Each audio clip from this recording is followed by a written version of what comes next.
కల్లుగీత కార్మిక సంఘం 68వ వార్షికోత్సవానికి విచ్చేసినటువంటి మరియు సభా అధ్యక్షత వహించినటువంటి బెల్లంకొండ వెంకటేశ్వరన్న గారికి మరియు రాష్ట్ర కేజీకేఎస్ అధ్యక్షులు రమణన్న గారికి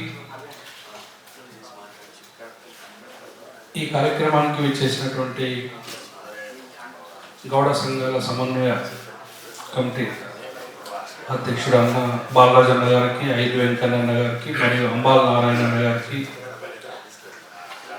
సదానందమన్న గారికి మరియు ఇక్కడికి విచ్చేసినటువంటి కవులు కళాకారులందరికీ సుప్రజ హాస్పిటల్ తరఫు నుంచి నేను వినమ్రంగా చేతులెత్తి నమస్కరిస్తున్నాను.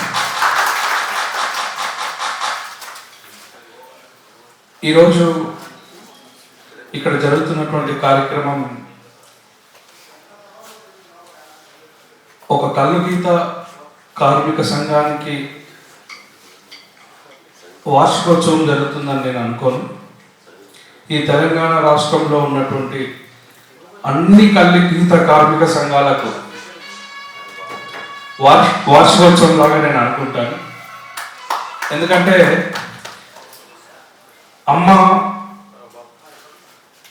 ఒక అమ్మ ఈ ప్రపంచంలో ఒక అమ్మ ఎంతమందికి జన్మనిచ్చినా కూడా ఆ పిల్లల యొక్క ప్రతి పుట్టినరోజు తన పుట్టినరోజుగా భావిస్తుంది. కాబట్టి ఈరోజు ఆ అమ్మ పుట్టినరోజు.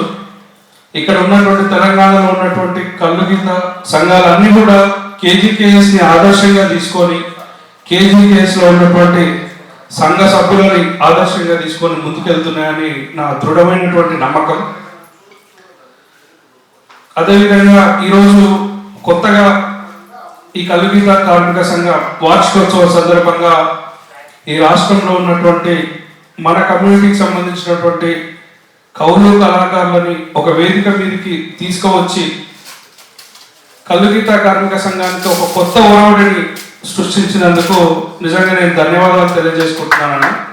ఎందుకంటే పూర్వం ఒక రాజు తన రాజ్యాన్ని పరిపాలించాలంటే ఆ రాజ్యంలో ఆ రాజు చేసే మంచి పనులు కావచ్చు, లేదంటే సంస్కరణలు కావచ్చు, ఆ సమాజానికి ఏదైనా ఒక ఇంప్లిమెంటేషన్ చేయాలంటే ప్రజలకు తెలియాలంటే రాజు ఒక్కడే చెప్పడం కష్టమవుతుంది.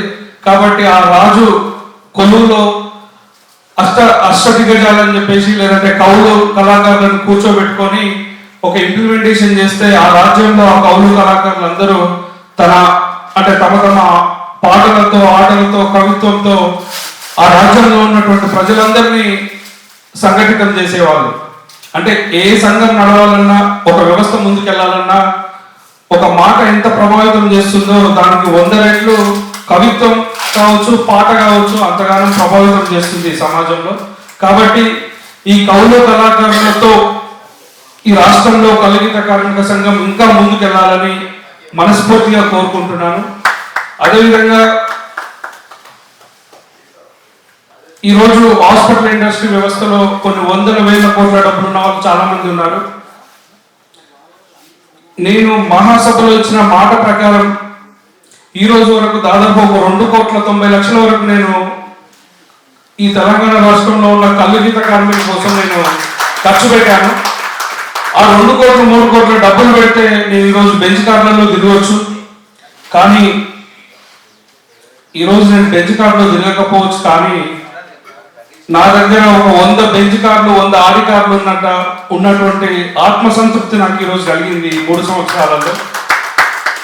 ఎందుకంటే మా నాన్న చిన్నప్పుడే టార్చర్ మీకల్ కింద పడ్డప్పుడు ఆ బాధను నేను దగ్గరుండి చూసిన కాబట్టి ఆ బాధ ఈ రాష్ట్రంలో ఉన్న నా కల్లుగీత కార్మిక సోదరులకు ఎవరికి కూడా ఉండకూడదు. ఎంతో కొంత నా వంతుగా నేను తోడ్పాటు అందించాలనే ఉద్దేశంతో నేను ఆ కార్యక్రమాన్ని ముందుకు తీసుకొచ్చాను. కానీ నేను కావచ్చు, నాలాంటి వాళ్ళు ఇంకెవరైనా కూడా ఈ కార్యక్రమం తీసుకున్నా కూడా మధ్యలో ఆపేసేవాళ్ళం, నేను కూడా ఆపేసేవాడిని.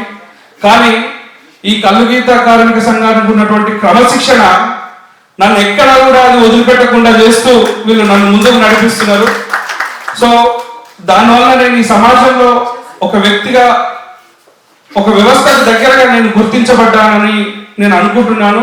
దానికి కారణం ఈరోజు ఈ నిండు సభలో నేను గర్వంగా చెప్పుకోవాల్సినటువంటి విషయం ఏంటంటే అది కళ్ళు గీత కార్మిక సంఘం ఒక క్రమశిక్షణ నన్ను ఈరోజు అది అంటే వదిలిపెట్టకుండా నేను ట్రీట్మెంట్ చేయడానికి సహకరిస్తుందని నేను అనుకుంటున్నాను. దానికి నేను మనస్ఫూర్తిగా రమణన్న గారికి మరియు కళ్ళు గీత కార్మిక సంఘం సభ్యులందరికీ మనస్ఫూర్తిగా శిరస్సు ఉంచి నమస్కరిస్తున్నాను. నాకు ఈ అవకాశం ఇచ్చినటువంటి మీ అందరికీ ధన్యవాదాలు తెలియజేసుకుంటూ సెలవు.